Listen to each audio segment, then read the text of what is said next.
up and blow it in the wind. Don't hit my phone, I'm in my bag right now, yeah. Roll it up and blow it in the wind. Don't hit my phone, I'm in my bag right now, yeah. Roll it up and blow it in the wind. Don't hit my phone, I'm in my bag right now, yeah. Roll it up and blow it in the wind. Don't hit my phone, I'm in my bag right now, yeah. On the road, YP, man. Hey, man, listen, today, y'all already know I got some shit to get off my chest. And today, I'm about to piss a couple of y'all off, I ain't gonna lie. Some of y'all favorite albums didn't age like y'all think it is, so a lot of y'all gonna be mad, man. Today, we gonna be doing like a blog era. Since it's March Madness, we're gonna do a blog era March Madness, you know what I'm saying, with y'all favorite albums from the blog era, artists from the blog era like J. Cole, Wale, Drake, Kendrick, and so on, man. We're gonna see who wins, man. I know a lot of people gonna be mad at me, but hey, man, who will? Everybody gotta be mad at something. Everybody gotta debate about something. That's what we do the show for, man. So make sure you lock in, like and subscribe to the YouTube, man. Follow us on all social platforms. And hey, when you follow me on social media, when you follow me on Instagram, make sure you hit that billboard in my bio, man, because that's where you're gonna get all the access to all the behind the scenes clips. Me in the studio, you're gonna get song snippets, you'll get all the exclusive merch, you might get access to live events, free giveaways, everything under the sun regime, man. So make sure you tap in, man. I'm gonna holler at y'all in a second, all right?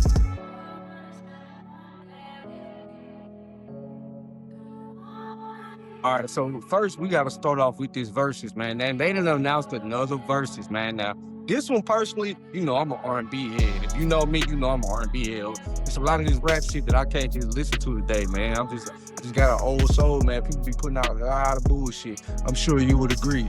But this is an R&B Verzuz, you know what I'm saying? This is something for the old, you know, I wouldn't say old. I'm not gonna use that term, old.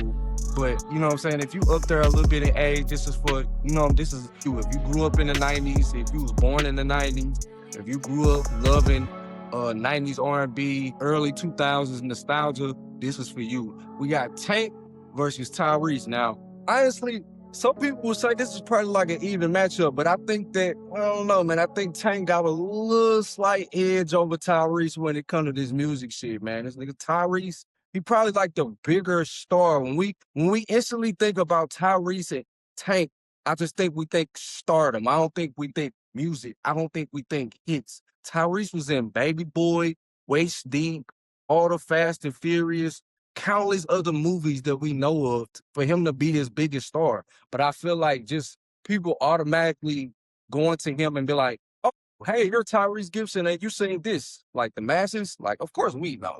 You know what I'm saying? We know Tyrese. We know he sings such, you know, such song, Signs of Love Making, Sweet Lady, How You Gonna Act Like That. You know, these songs are big. You know, these songs are big in our culture, but I don't think the masses kind of be like, put face to name on it. So I think his stardom in the movies, him as a movie star, eclipses his role in the music industry when it comes to putting out these hits. I ain't saying don't have no hits, but I'm saying versus Tank, Tank solely just music, and the music alone, I think Tank got a slight edge over him. Now, when it comes to this Verzuz, I don't know. I just think it's just gonna be vocals versus catalog. Now, when it comes to hip hop Verzuz, like the Mike Will, Hit Boy Verzuz, I feel like that just came down to who produced the most hits that we know. You know what I'm saying? And I feel like Mike Will had the edge, one up, just because he had way more modern day hits that we knew.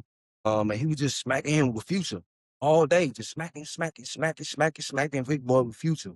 So when it comes to this battle, I don't know, it's gonna be vocals versus catalog. And honestly, in my opinion, I think Tank gonna win both battles. I think Tank is gonna win. If it's 10 songs, I think it's gonna be like 7-3, honestly, in Tank's ballpark. Just because I don't know, man, these records just hit a little bit more, man. Like it's gonna come down to whose records do the masses, or whose records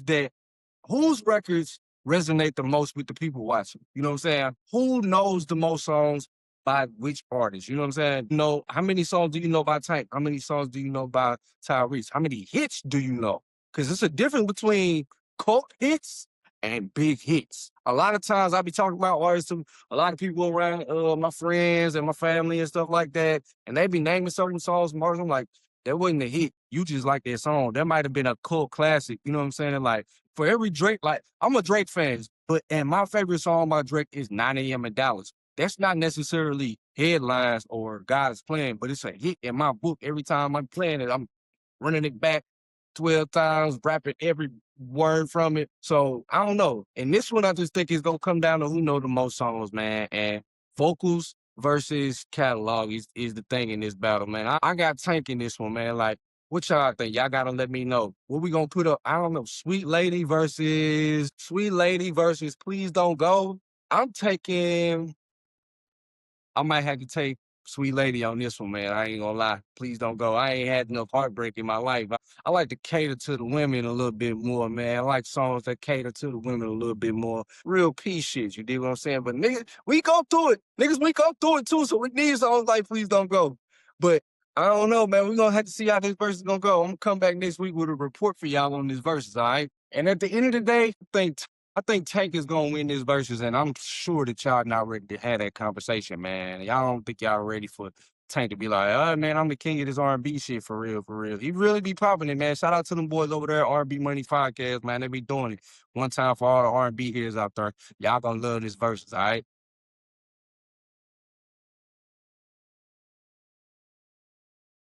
And as I spark another one up, you know we got to get into it, man.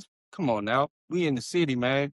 We in the city of Atlanta. And how could we not talk sports and not talk about the way the Atlanta Hawks been playing? I mean, ever since they traded Trae Young, now, honestly, I've been saying this for years. It's been rumors around the league for years that they've been trying to get rid of Trae Young and trade Trae Young and find ways to trade Trae Young. And Trae Young is the problem, why we can't win.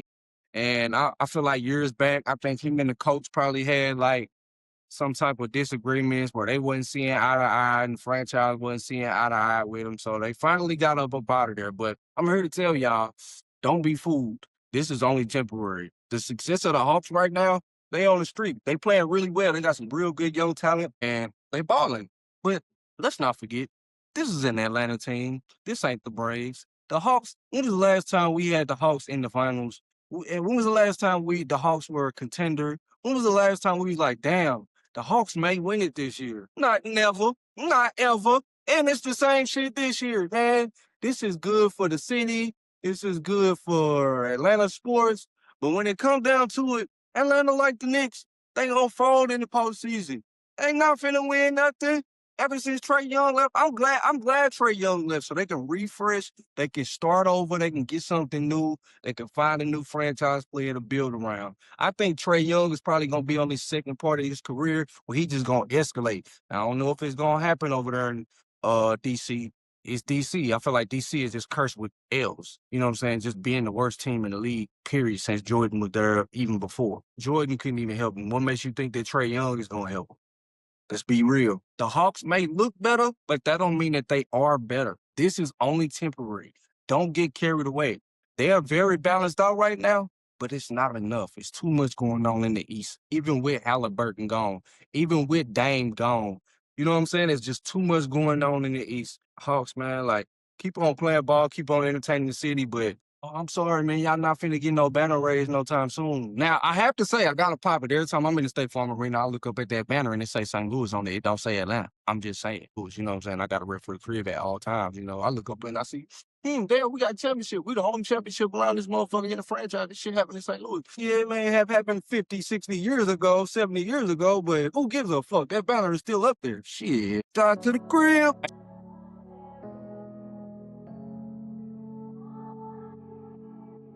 Hey, man, if you just tuned into the show, your boy YP on the road YP, man, we talk about the versus between Tank, you know what I'm saying, Tank and Tyrese. We talk about Trae Young leaving the Hawks. Are they a better team without him? What's they ceiling looking like? It seems like they winning. They've been on a little winning streak without him. Man, make sure y'all like and subscribe to the YouTube. Make sure y'all follow us on all social media platforms. And lock in, man. It's the big regime, man. If you built for it, we built for it, all right? I'm out.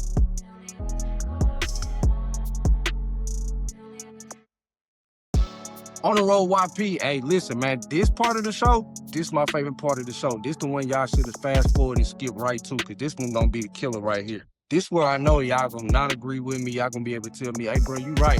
You might be right about this one. Hey, bro, some of y'all gonna be like, man, what the hell is this nigga talking about? This nigga don't know hip hop. This nigga don't know rap. What the hell type of world? Where is he from, bro? Where is Buddy from? So this is the most entertaining part of the show. Welcome. Since it's March Madness, I decided to go ahead and do some little March Madness debate style, bracket style. You know what I'm saying? We gonna go for the blog era. So I'm a real big fan of the blog era hip hop. You know what I'm saying? That included people like Nipsey Hussle, Wiz Khalifa, Trae, Kendrick, Meek Mill, Wale, Big Sean. You know what I'm saying? I was a fan of kind of like that little blog era right there. I became a real big hip hop fan. That's what like kind of like changed my direction in rapping, my rapping style. Just listening to a lot of these artists coming up.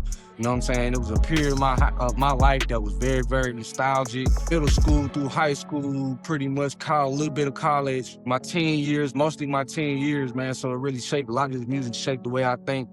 Some of the decisions that I made as a person, as a real nigga, as a growing nigga, as a street nigga, as a hustler, as a student, as a lover, everything up under the sun, this music shaped me to who I am today. You know what I'm saying? I still listen to a lot of these artists today, and they still at the top of the game. Most of them are still at the top of their game. It seems like they still love it. But we gonna get into this bracketology, man. I'm judging this bracket based off of strictly just storytelling, production, impact. I'm gonna put the graphic on the screen, matter of fact. Put the graphic on the screen. It's what we judging them based off of, man. Storytelling, production, impact, replay value, and a few other things, you know. So I want to make sure that we giving each album a fair chance, and I'm only doing like what I consider these artists' classic album, in my opinion. You know what I'm saying? So I'm taking one classic album that I would say maybe not their best album, but their most classic album in their discography. So we got round one, we got Take Care Drake versus Wiz Khalifa Rolling Papers in round one. Good Kid, Mad City versus Big Sean, Dark Sky Paradise. I feel like Dark Sky Paradise had that shit. That was a turning point. That boy went into some crazy. Big Sean started rapping around that time. You know what I'm saying?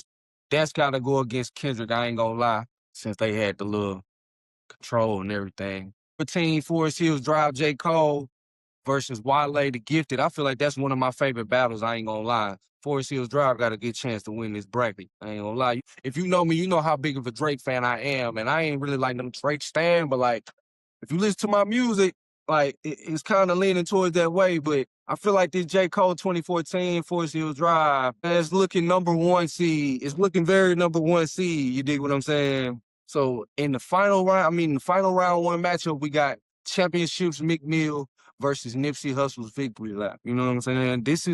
I feel like this is a stacked bracket. Like, you got the best of the best and their best. You know what I'm saying? So round one, Take Care versus Wiz Khalifa Rolling Papers. Of course, you already know I'm giving it to Drake. All bias included. Really don't give a fuck what y'all got to say. All bias included. I'm on that side. But we'll see in the end how this shit go. You never know. The other side may win. You know what I'm saying? The big three. I still think it's a big three for real. I don't know. That the narrative that the internet and these other blogs are painting is that there's no more big three and Kendrick killed the big three, and ever since Like That, he killed the big three. And it's like, ever since the apology, Cole's apology, there's no big three no more. It's like, yeah, it's still the big three, bro. No matter what y'all, they just going about it in separate different ways. And they super, super competitive all the way. Like, Drake gonna come back with some shit. Kendrick gonna come back with another album. Cole just dropped his album. They all still win. They still, Cole sold 300. Drake probably, Iceman still gonna sell 300. DMX just won Grammys after Grammy after Grammy after Grammy. It's like they all winning that, you know what I'm saying? They all right. Still big three, man. Them still the biggest three out. Y'all can't name three other rappers from that era that are bigger right now. Still relevant, still putting out hits, still getting their flowers, still the leading man. Like, these are the big three. You know what I'm saying? Every time they drop, we stop what we doing and we go listen to these people. You know what I'm saying? Like, I don't care who you are. You're turning on Drake or your girl's turning on Drake. You a J. Cole fan? I know y'all outside. J. Cole fans be outside when J. Cole be in the like. When he be in a good mood and he dropping, he touring and doing, J. Cole fans be outside. Then when it's over, when he go back into his cave, they go back into their cave. I just feel like that's what it's gonna be. You know what I'm saying? But I gotta take care of rolling papers easy. Rolling papers, Wiz Khalifa. As I say this, as I'm rolling and smoking a paper, Wiz Khalifa was one of the most influential artists of our time. As far as like um style, rapping style, clothes. I mean, he had everybody in their mama wearing camo shorts. We was wearing camo shorts and Chuck Taylors. What the hell? Everybody in their mama had a fro with a black with a blonde patch like Wiz Khalifa. We was wearing wallet chains like Wiz Khalifa. Everybody was going Wiz Khalifa crazy. Everybody wanted to be a stoner. Everybody wanted to smoke. Everybody wanted to be a part of that culture. He popularized it. Wiz Khalifa is still one of the biggest artists of that era. Like he's still up there. People sleep on it just because he stayed in his lane and play the like. He's not trying to be the best rapper. Wiz Khalifa built a brand. Wiz Khalifa built a company. Wiz Khalifa built a business around Wiz Khalifa, similar to some Snoop Dogg. Like Snoop Dogg, I think is still the greatest rapper of all time. This nigga is the best rapper. This nigga is the most famous rapper of all time. Like most famous, most recognizable, can get on any song, collab with anybody. Like period. Snoop Dogg. Wiz Khalifa set himself up to be the same way. His brain to be the same way. So I got a lot of respect for Wiz Khalifa. I just can't pick rolling papers over Take Care. I'm sorry. Too many bangers, man. Take Care had too many. Take Care had way too many hits back to back, way more than rolling papers had. And I feel like it just like the era that it came out in was just perfect timing. All right, second matchup, round one. You got Good Kid, Mad City versus Big Sean, Dark Sky Paradise. Now, Dark Sky Paradise, I ain't gonna lie.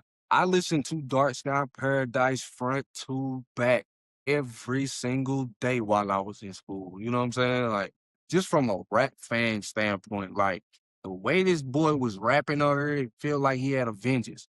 Like he was rapping with a vengeance, like he had something to prove to y'all. This is after he had rapped with like Kanye, Jay-Z, like all of these like Sci-Hi going like the whole Good Music run. He had already put out these other classic albums. Like his first album was a classic. But Dark Sky Paradise is when that boy really was like, all right, bro, I'm really here now. I really wanted to. Y'all keep talking about this big three shit. I deserve to be in that big three. Fuck what y'all talking about. Y'all keep talking about this nigga Drake. Y'all keep talking about this nigga Cole, this nigga Kendrick. I came out doing numbers the same way they was doing. And I understand it. That's how he felt, bro. And then you signed to one of the biggest rappers in the world and you rapping like this. Like, but good old Kendrick Lamar, man. I just feel like, in my opinion, the relatability to a Good Kid, Mad City, and the way it was like sequenced all the way through the story that it was that was told through the. I mean, it just felt like a movie, bro. Like I feel like Dark Sky Paradise was just Big Sean proving that he can rap really, really good and have a couple hits on there that some of your favorite artists to make like as fillers for the album. But he was actually really, really talking about some shit and rapping on there. Good Kid, Mad City. Good Kid, Mad City mirrors basically every ghetto in the hood. I mean, ghetto in America right now. You know what I'm saying? Everybody in America who was raised and come from poverty or come from these poverty-stricken areas, especially in St. Louis, to like people from Compton, people from Southern Los Angeles. It could be any neighborhood, Atlanta, Georgia, west side of Atlanta, Georgia. Like you can relate to these different stories, man. Like he told me it's just like hood tales, bro.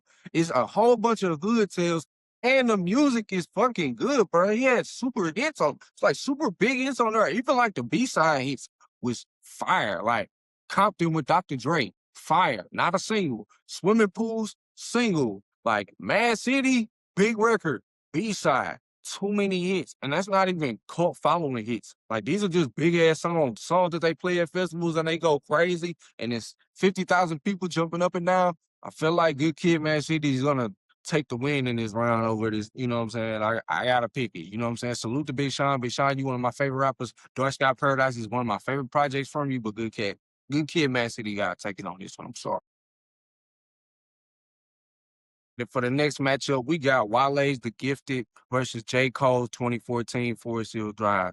Now, me personally, I'm a little biased just because, like, I'm a really, really big fan of J. Cole, and I lean more towards J. Cole than Wale just because of relatability a little bit. I don't kind of like relate to Wale's story and his background, but I love his music and I love the stories and the pictures that he paints more so. But J. Cole's music is a little bit more relatable to me, so I gotta pick 2014 Forest Hills Drive for this one. You know what I'm saying? Salute to Wale, man. Wale always rapping at a high level. Wale always been rapping at a high level, and he never put out a project that I didn't like. But I always listen to Wale. I've been to a lot of Wale shows, you know what I'm saying? I fuck with Falon, I fuck with the Blue Moon shit. Anything Wale, well, I'm running with it. But over 2014 Forest Hills Drive, that album it just no features, classic, off the rip, like all the way through. There's no skips for me on that album at all. And for the final matchup of round one, you already know we gotta go with Meek Mill Championships versus Nipsey Hussle's Victory Lap. I think I'm a little biased. You know what I'm saying? Physical, fine by Nipsey Hussle, all that Nipsey Hussle. You already know I'm going Victory Lap all the way.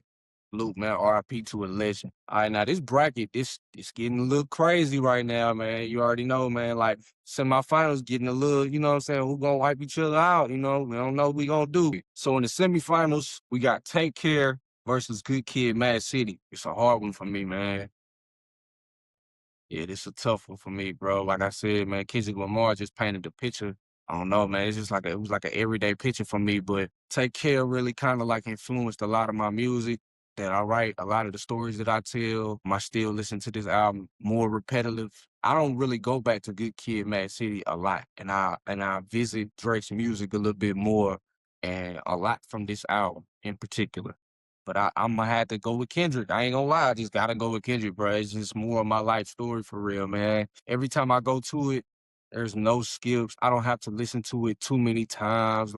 Every year, I learn something from it. I hear something different that I didn't hear before. You know what I'm saying? Kendrick is a lot to digest, and that album is still, to this day, it still stands the test of time. So I'm gonna go with Good Kid, Mad City in this round. All right, for the semifinals, second round, the second matchup we got Forest Hills Drive, J. Cole, Nipsey Hussle, Victory Lap. Now, it's really all about, like, relatability versus legacy at this point. You know, like, Nipsey Hussle was all about legacy. It was all about building something that was going to be able to stand the test of time. Forest Hills Drive was more so a story about the past and where it went to and what it was becoming. Nipsey Hussle was telling the story of his whole journey, all summed up in one. I feel like Victory Lap, to me, it has no skips. It's an automatic classic album. Both of them stick out in my story. I can relate to both of these albums, but just simple fact that it kind of like mirrors both sides of like, you know, everybody say you got two sides to everybody. It's two sides to everybody. I feel like one side of me as YP is the 2014 Forest Hills Drive, and the other side of me is Nipsey Hussle's Victory Lap. Like as far as like the storyline in YP. The storyline, both of these mirror my life, so I can find relatability in both of them. That's why I say it's like relatability versus legacy at this point. Like, which one should we go with? Honestly, I'm gonna have to go with relatability more so over the legacy. And I hate to do it. Feel like Point in J. Cole's career, this was like one of his like comeback, like statement albums. But the Nipsey Hussle was more so like, all right, we're finishing this journey and about to start another. I'm gonna have to go with the J. Cole on this one. I ain't gonna lie, man. Just off of relatability alone, man. I love the legacy of Nipsey Hussle. I love the I fuck with Nip, man. I love Nip, man. Long live a GOAT.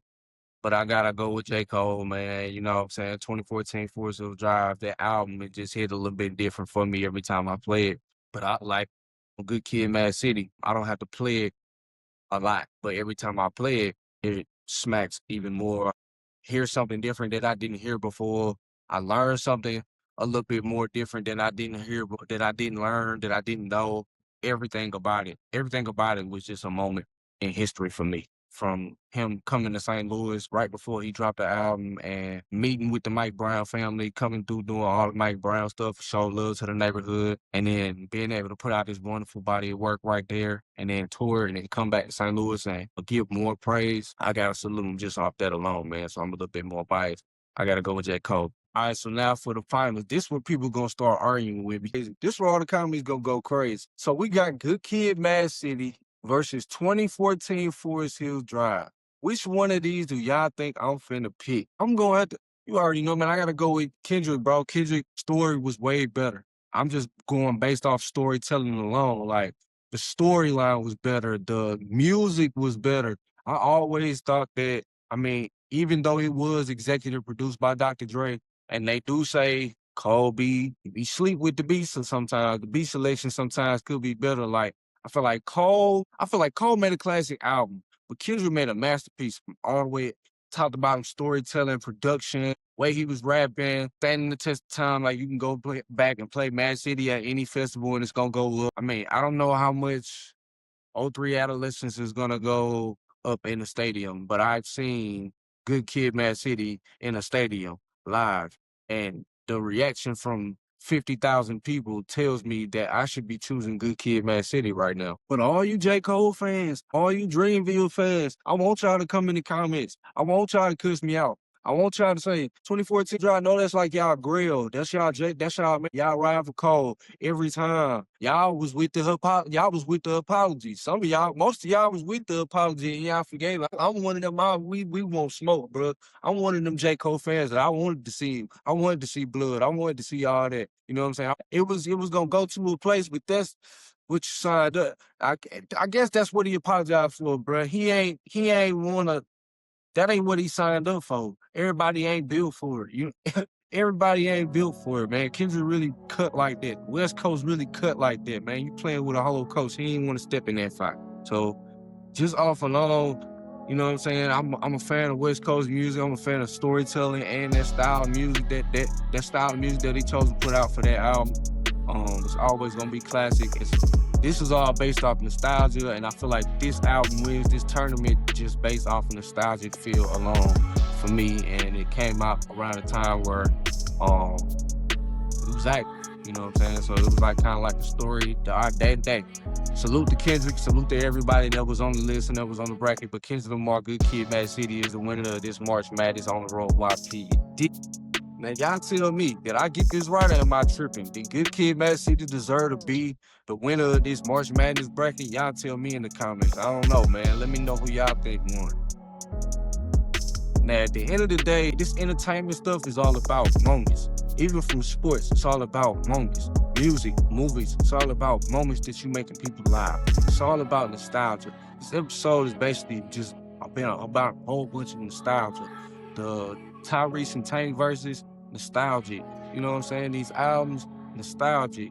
You know what I'm saying? Winning championships, nostalgic. Moment in people's lives, man. This shit is all about nostalgia. That's about what stands the test of time. You know what I'm saying? What are we gonna remember? What are we gonna remember 10 years from now about our lives? How is it affecting our daily life? And will it stand the test of time? Be careful about what you consuming. Be careful about what you listening to, what you watching, because it could affect you 10 years from now. Y'all make sure y'all be on the lookout for more episodes, more music, everything from the regime, man. If you build for it, you're gonna subscribe right now. You're gonna be liking, you're gonna be subscribing to the channel right now. You're gonna be following us on all social media platforms. If you locked in, I appreciate y'all, man. I'll see y'all on the next episode of On the Road YP. I'm out this bitch. Roll it up and blow it in the wind. Don't hit my phone, I'm in my bag right now, yeah. Roll it up and blow it in the wind. Don't hit my phone, I'm in my bag right now, yeah. Roll it up and blow it in the wind. Don't hit my phone, I'm in my bag.